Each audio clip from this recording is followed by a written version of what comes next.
ನಿಮ್ಮ ಇಲಾಖೆಯ ಕಾರ್ಯದರ್ಶಿಗಳು ಒಂದು ಹೊಸ ಪ್ರಸ್ತಾವನೆಯನ್ನು ಮುಂದಿಟ್ಟಿರುವಂಥದ್ದು ಸಮುದಾಯ ಆರೋಗ್ಯ ಕೇಂದ್ರದ ತಜ್ಞ ವೈದ್ಯರನ್ನ ಸ್ಥಳಾಂತರಿಸಬೇಕು ಅಂತ. 30 ಹೆರಿಗೆಗಳನ್ನ ಎಲ್ಲಿ ಆಗೋದಿಲ್ಲ ಅಂತ ಕಡೆಗಳಲ್ಲಿ ತಜ್ಞ ವೈದ್ಯರನ್ನ ಬದಲಾಯಿಸ್ತೀವಿ ಎನ್ನುವಂಥ ಮಾತನ್ನು ಈಗಾಗಲೇ ಉಲ್ಲೇಖ ಮಾಡಿದ್ದಾರೆ. ಬರೀ ಹೆರಿಗೆಯನ್ನು ಮಾತ್ರ ಮಾನದಂಡವಾಗಿ ಪ್ರಾಥಮಿಕ ಆರೋಗ್ಯ ಕೇಂದ್ರಗಳಲ್ಲಿ ಇಟ್ಕೊಳ್ಳಿಕ್ಕೆ ಸಾಧ್ಯ ಇಲ್ಲ. ಬೇರೆ ಬೇರೆ ವೈದ್ಯರುಗಳು ಬಂದರೆ ಮಾತ್ರ ಇದು ಸಾಧ್ಯ. ಈ ಹಿನ್ನೆಲೆಯಲ್ಲಿ ಈ ಬಗ್ಗೆ ಸರ್ಕಾರದ ನಿಲುವೇನಿದೆ? ನೀವು ಆ ಥರದನ್ನ ಚಿಂತೆ ನಡೆಸಿದ್ದೀರಾ? ನಮ್ಮಂಥ ಮಲೆನಾಡಿನ ಭಾಗಗಳಲ್ಲಿ ಪ್ರಾಥಮಿಕ ಆರೋಗ್ಯ ಕೇಂದ್ರಗಳಿದೆ, ಅದನ್ನೆಲ್ಲದನ್ನು ಕೂಡ ಒಂದೇ ಕಡೆ ತಗೊಬಂದ್ರೆ ಬಹಳ ದೊಡ್ಡ ಪ್ರಮಾಣದ ಸಮಸ್ಯೆ ನಿರ್ಮಾಣ ಆಗ್ಬೋದು. ಸೊ ಈ ಹಿನ್ನೆಲೆಯಲ್ಲಿ ಸರ್ಕಾರದ ಚಿಂತನೆ ಏನಿದೆ ಅಂತ ಹೇಳಿ. ಇಲ್ಲ ಮಾನ್ಯ, ಇನ್ನೊಂದು ಪ್ರಶ್ನೆ ಕೂಡ ಇದೇ ಸಬ್ಜೆಕ್ಟ್ ಮೇಲೆ ಇದೆ, ಮುಂದೆನೂ ಕೂಡ ಅದೇ ಸಬ್ಜೆಕ್ಟ್ ಬರ್ತದೆ ಚರ್ಚೆಗೆ. ಏನಂತ ಹೇಳಿದ್ರೆ, ನಮ್ಮ ಉದ್ದೇಶ ಏನಂತ ಹೇಳಿದ್ರೆ, ಪ್ರತಿಯೊಂದು ತಾಲೂಕು ಆಸ್ಪತ್ರೆ 24 ಗಂಟೆ ಸೇವೆ ನೀಡಬೇಕು. ಮಾನ್ಯ ಸಭಾಧ್ಯಕ್ಷರೇ, ಪ್ರತಿಯೊಂದು ತಾಲೂಕು ಆಸ್ಪತ್ರೆಯಲ್ಲಿ ಈಗ ಅನೇಕ ಕಡೆ ಒಬ್ಬರು ಸ್ತ್ರೀರೋಗ ಅಥವಾ ಪ್ರಸೂತಿ ತಜ್ಞರು ಇರ್ತಾರೆ, ಒಬ್ಬರು ಅರವಳಿಕೆ ತಜ್ಞರು ಇರ್ತಾರೆ, ಒಬ್ಬರು ಪೀಡಿಯಾಟ್ರಿಷಿಯನ್ ಇರ್ತಾರೆ, ಮಕ್ಕಳ ತಜ್ಞರು ಇರ್ತಾರೆ. 4 ಗಂಟೆ ಮೇಲೆ ಯಾರೂ ಇಲ್ಲ. 3 ಜನ ಇದ್ದರೂ ಕೂಡ 4 ಗಂಟೆ ಮೇಲೆ ಹೊರಟುಬಿಡ್ತಾರೆ. ಆಮೇಲೆ ಖಾಲಿ ಇರ್ತದೆ ತಾಲೂಕು ಆಸ್ಪತ್ರೆಗಳು. ನಾವೇನು ಮಾಡ್ತಾ ಇದ್ದೀವಿ ಈಗ, ಎಲ್ಲ ತಾಲೂಕು ಆಸ್ಪತ್ರೆಯಲ್ಲಿ 24 ಗಂಟೆ ಸರ್ವಿಸ್ ಸಿಗಬೇಕು ಅಂತೇಳಿ 2 ಸ್ತ್ರೀರೋಗ ತಜ್ಞರು, 2 ಅರವಳಿಕೆ ತಜ್ಞರು, 2 ಪೀಡಿಯಾಟ್ರಿಷಿಯನ್ನು, ಒಬ್ಬರು ರೇಡಿಯಾಲಜಿಸ್ಟು ಕಂಪಲ್ಸರಿ ಇರಬೇಕು ಅಂತ, ಮತ್ತು ಫಿಸಿಷಿಯನ್ ಕಂಪಲ್ಸರಿ ಇರಬೇಕು ಅಂತ ಮಾಡ್ತಾ ಇದ್ದೀವಿ. ಸೊ ಎಷ್ಟೇ ಗಂಟೆಗೆ ಜನ ಆಸ್ಪತ್ರೆಗೆ ಬಂದಾಗ ಸರ್ವಿಸ್ ಸಿಗಬೇಕು. ಯಾಕೆ ಈ ಬಾಣಂತಿ ಸಾವಾಗುವಂಥದ್ದು ಕ್ರಿಟಿಕಲ್ ಆಗುವಂಥದ್ದು ಯಾಕೆ ಅಂತ ಹೇಳಿದ್ರೆ, ಅವ್ರಿಗೆ ಅಲ್ಲಿ ಹೋದಾಗ ಡಾಕ್ಟರ್ ಸಿಗೋದಿಲ್ಲ, ಮತ್ತು ಜಿಲ್ಲೆಗೆ ಹೋಗಬೇಕು, ಇನ್ನೊಂದು ಆಸ್ಪತ್ರೆಗೆ ಹೋಗಬೇಕು. ಆ ಕ್ರಿಟಿಕಲ್ ಸಂದರ್ಭದಲ್ಲಿ ಅವರು ಅನೇಕ ಜನ ಮೃತಪಡ್ತಕ್ಕಂಥ ಸನ್ನಿವೇಶಗಳು ಆಗ್ತಾ ಇರ್ತಕ್ಕಂಥದ್ದು. ಸೊ ಸರ್ವಿಸಸ್ ಇಂಪ್ರೂವ್ ಆದ ತಾಲೂಕು ಆಸ್ಪತ್ರೆಯಲ್ಲಿ 24 ಗಂಟೆ ಡಾಕ್ಟರ್ ಸಿಗ್ತಾರೆ ಅಂತ ಜನರಿಗೆ ನಂಬಿಕೆ ಇದ್ದರೆ ಹೆಚ್ಚಿನ ಸಂಖ್ಯೆ ಆವಾಗ ತಾಲೂಕು ಆಸ್ಪತ್ರೆಗೆ ಬರ್ತಾರೆ, ಜಿಲ್ಲಾ ಆಸ್ಪತ್ರೆಗೆ ಹೋಗಲ್ಲ. ಜಿಲ್ಲಾ ಆಸ್ಪತ್ರೆ ಓವರ್ಲೋಡ್ ಆಗಿರ್ತದೆ, ಸಿಕ್ಕಾಬಟ್ಟೆ ಪ್ರೆಷರು. ಸೊ ಇದು ಒಂದು ಕಡೆ.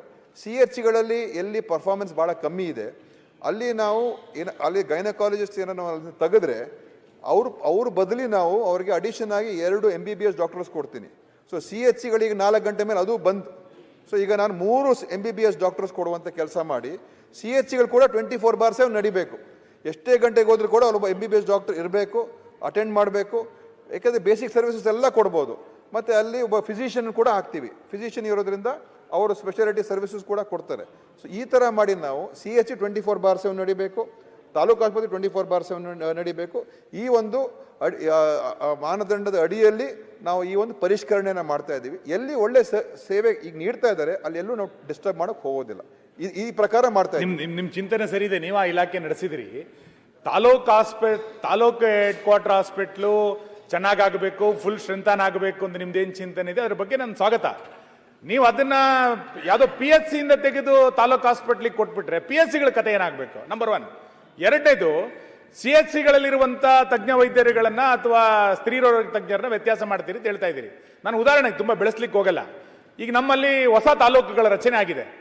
ಹೊಸ ತಾಲೂಕು ರೆವಿನ್ಯೂ ತಾಲೂಕು ಆಯ್ತು, ಬಟ್ ಆ ತಾಲೂಕು ಹಾಸ್ಪಿಟಲ್ ಆಗಿ ಆಗಿಲ್ಲ, ಇನ್ನೂ ಅದು CHC ಆಗೇ ಇದೆ. ಈಗ ಉದಾಹರಣೆ ಹೆಬ್ರಿ CHC, ಕೋಟಾ CHC ಈಗೆಲ್ಲ ಇದೆ. ನೀವು ಅಲ್ಲಿರುವಂತ ತಜ್ಞ ವೈದ್ಯರನ್ನ, ಸ್ತ್ರೀರೋಗ ತಜ್ಞರನ್ನ ನೀವು ಬೇರೆ ಕಡೆ ಶಿಫ್ಟ್ ಮಾಡಿಬಿಟ್ರೆ ಆ ತಾಲೂಕು ಹೆಡ್ ಕ್ವಾರ್ಟರ್ಗಳ ಕತೆ ಏನಾಗಬೇಕು?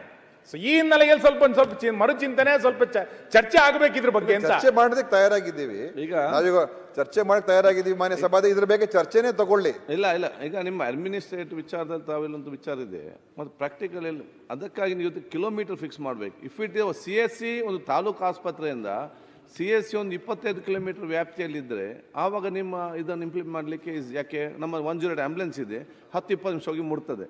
ಮತ್ತು 50-60-40 ಕಿಲೋಮೀಟರ್ ಇದ್ದಾಗ this one be very practical. ಯಾಕೆಂದರೆ ಅಲ್ಲಿಂದ ಅವರು ಇಲ್ಲಿಗೆ ಬರಬೇಕಾದ್ರೂ ಕೂಡ ಬಲ ಕಷ್ಟದ ಪರಿಸ್ಥಿತಿ. ಸೊ ಅದನ್ನು ನೋಡೋದು ಬೆಟರ್ ಇದರಲ್ಲಿ. ಸಭಾಧ್ಯಕ್ಷರೇ, ಈ ಥರ ದೂರ ಇರುವಂಥ ಪ್ರದೇಶಗಳಾದರೆ ಅಲ್ಲಿ ನಾವು ಅದನ್ನು ಟಚ್ ಮಾಡೋಕೆ ಹೋಗಲ್ಲ. ಆಯ್ತು ಸಭಾಧ್ಯಕ್ಷರೇ. ಮತ್ತು ಏನಾಗಿದೆ ಗೊತ್ತಾ, ನಾನು ಟೀಕೆ ಮಾಡ್ತಿಲ್ಲ, ಭೌಗೋಳಿಕ ಅಂತ ಹೇಳಿಲ್ಲ ಅವರು. ಅವ್ರೇನ್ ಹೇಳಿದಾರೆ ಅಂದ್ರೆ 20,000 ಜನಸಂಖ್ಯೆ ಅಂತ ಉಲ್ಲೇಖ ಮಾಡಿದ್ದಾರೆ. ನಮ್ಮಲ್ಲಿ 20,000 ಜನಸಂಖ್ಯೆ ಅಂತಂದ್ರೆ ನೀವು ಕಿಲೋಮೀಟರ್ ಗಟ್ಟಲೆ ಎಷ್ಟು ದೂರ ಹೋಗ್ಬೇಕು ನಾವು? ನಮ್ಮಲ್ಲಿ ಮಲೆನಾಡಿಗೂ ಇದಕ್ಕೂ ಬಹಳ ವ್ಯತ್ಯಾಸ ಆಗಿದೆ. ನೀವು ಜನಸಂಖ್ಯೆ ಆಧಾರವಾಗಿ ಇಟ್ಕೊಂಡು ಮಾಡಿದ್ರೆ ಬಹಳ ಸಮಸ್ಯೆ ಇಲ್ಲ. ದೂರ ಇರುವಂತ ಪ್ರದೇಶಗಳಾದ್ರೆ ಅದು ಒಂದು ಮಾನದಂಡ ಇಟ್ಕೊಂಡಿದ್ದೇವೆ. ನಿಮ್ಮ ಆರ್ಡರ್ ಹಂಗಿಲ್ಲ ಅಂತ, ನನ್ನ ಹತ್ರ ಆರ್ಡರ್ ಇದೆ, ನಿಮ್ಮ ಆರ್ಡರ್ ಹಂಗಿಲ್ಲ ಅಂತ ಹೇಳ್ತಾ ಇದ್ದೀನಿ. ಯಾವ ಆರ್ಡರ್? ಸೆಕ್ರೆಟರಿ ಇದ್ರ ಬಗ್ಗೆ ಚರ್ಚೆ ಮಾಡ್ಲಿಕ್ಕೆ ಒಂದು ವಿಡಿಯೋ ಕಾನ್ಫರೆನ್ಸ್ ಮುಖಾಂತರ ಮಾಡಿ ನಮ್ಮಲ್ಲಿರುವಂತ ಇಂಟರ್ನಲ್ ಡಿಸ್ಕಷನ್ಸ್ ಬಗ್ಗೆ ನೀವು ಅದ್ರ ಬಗ್ಗೆ ನಮ್ಮ ತೀರ್ಮಾನ ಯಾವುದೇ ಒಂದು ಫೈಲ್ ಆಗ್ಲಿಲ್ಲ. ಮತ್ತೆ ಅದ್ರಲ್ಲಿ ನಮ್ಗೆ ಏನಾದ್ರು ಈಗ ನಾವು ಆಗಿದೆ ಸರ್. ಈಗ ನಾವು ಮಾನ್ಯ ಸಭಾಧ್ಯಕ್ಷರೇ ಈಗ ನಾವು ಮುಕ್ತವಾಗಿದ್ದೇವೆ. ನಮ್ಗೆ ಏನಂತ ಹೇಳಿದ್ರೆ ಅಂತಿಮವಾಗಿ ಜನರಿಗೆ ಒಳ್ಳೆ ಸೇವೆ ಸಿಗಬೇಕು, ಅದು ನಮ್ಮ ಮುಖ್ಯ ಗುರಿ ಆಗಬೇಕು, ಆಯ್ತಾ. ಮತ್ತು ಸರ್ಕಾರಿ ಆಸ್ಪತ್ರೆಗಳಲ್ಲಿ ಅಲ್ಲಿ ಹೋದ್ರೆ ಡಾಕ್ಟರ್ಗಳು ಸಿಗ್ತಾರೆ ಅಂತ ಭಾವನೆ ಬರಬೇಕು, ಔಷಧಿ ಸಿಕ್ಕತ್ತೆ ಅಂತ ಭಾವನೆ ಬರಬೇಕು, ಮತ್ತು ಎಷ್ಟು ಗಂಟೆಗೆ ಹೋದ್ರು ಕೂಡ ಅಲ್ಲಿ ಸರ್ವಿಸಸ್ ಸಿಕ್ಕತ್ತೆ ಅಂತ ಭಾವನೆ ಬರಬೇಕು. ಅವಾಗ ಏನಾಗ್ತದೆ, ನಮ್ಮ ಆಸ್ಪತ್ರೆಗೆ ಬರ್ತಾರೆ, ಇಲ್ಲದೆ ಹೋದ್ರೆ ಎಲ್ಲರೂ ಕೂಡ ಪ್ರೈವೇಟು ಮತ್ತು ಖಾಸಗಿ ಆಸ್ಪತ್ರೆಗೆ ಹೋಗ್ತಕ್ಕಂಥದ್ದು ಆಗ್ತದೆ. ಮತ್ತು ಕೆಲವು ಕಡೆ ಮಾನ್ಯ ಸಭಾಧ್ಯಕ್ಷರೇ ಇವರೆಲ್ಲ ಕೆಲಸ ಮಾಡ್ತಾ ಇದ್ದಾರೆ, 2.5-3 ಲಕ್ಷ ಸಂಬಳ ತೊಗೊಳ್ತಾ ಇದ್ದಾರೆ, 5 ಹೆರಿಗೆ ತಿಂಗಳಿಗೆ, 3 ಹೆರಿಗೆ ತಿಂಗಳಿಗೆ, ಕೆಲವು ಕಡೆ ಶೂನ್ಯ ಇದೆ. ನಾವು ಸಂಬಳ ಕೊಡ್ತಾ ಇದ್ದೀವಿ 3 ಲಕ್ಷ, ಅವ್ರ ಕೆಲಸನೂ ಇಲ್ಲ, ಪ್ರೈವೇಟ್ ಪ್ರಾಕ್ಟೀಸ್ಗೆ ಹೋಗ್ತಾರೆ. ಮತ್ತು ನಾವು ಅವ್ರಿಗೆ ಇಷ್ಟೆಲ್ಲ ಕೊಟ್ಕೊಂಡು ಏನು ಪ್ರಯೋಜನ? ನಮಗೊಂದು ಖುಷಿ ಇದ್ರೆ ನಮ್ಮ ಊರಲ್ಲಿ ಡಾಕ್ಟರ್ ಇದ್ದಾರೆ ಅಂತ ಅಷ್ಟೇ ಖುಷಿ ಇದ್ರೆ ಓಕೆ, ಬಟ್ ನಮಗೇನು ಅವರು ಪೂರ್ತಿ ಉಪಯೋಗ ನಮ್ಮ ವ್ಯವಸ್ಥೆಗೆ ಆಗ್ಬೇಕು ತಾನೆ. ಈಗ ಒಬ್ಬ ಗೈನಕಾಲಜಿಸ್ಟ್ ಇದ್ಬಿಟ್ಟು ಅನೆಸ್ಥೆಸಿಸ್ಟ್ ಇಲ್ಲದೆ ಹೋದ್ರೆ ಆ ಗೈನಕಾಲಜಿಗೆ ಏನು ಜಾಸ್ತಿ ಕೆಲಸ ಇರೋದಿಲ್ಲ. ಸೊ ಈ ಕಾರಣದಿಂದ ಆ 3 ಜನನೂ ಇರಬೇಕು. ಕೆಲವು ಗ್ರಾಮಾಂತರ ಪ್ರದೇಶಗಳಲ್ಲಿ, ದೂರ ಇರುವಂಥ ಪ್ರದೇಶಗಳಲ್ಲಿ ನಾವು ಅಲ್ಲಿ ಇದನ್ನು ಪೋಸ್ಟ್ ಇದ್ರೂ ಕೂಡ ಅಲ್ಲಿ ಕೆಲಸ ಮಾಡಕ್ ಬರೋದಿಲ್ಲ, ಕಾಂಟ್ರಾಕ್ಟ್ ಕರೆದ್ರೂ ಕೂಡ ಬರೋದಿಲ್ಲ.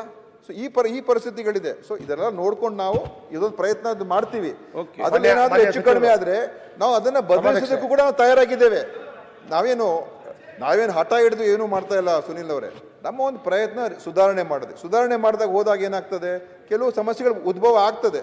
ಆ ಸಮಸ್ಯೆಗಳನ್ನ ಹೇಗೆ ಬಗೆಹರಿಸ್ಕೋಬೇಕು ಅಂತ ಕೂಡ ನಾವು ಅದಕ್ಕೆ ಮುಕ್ತವಾಗಿ ಅದನ್ನ ಒಂದು ಸಮಾಲೋಚನೆ ಮುಖಾಂತರ ತೀರ್ಮಾನ ಮಾಡೋಣ. ಧನ್ಯವಾದ ಸಭಾಧ್ಯಕ್ಷರೇ. ಸಿದ್ದು ಸವದಿ, ರವೀಶ್ ಕುಲಕರ್ಣಿ, ಸಿದ್ದು ಸವದಿ ಅವರು.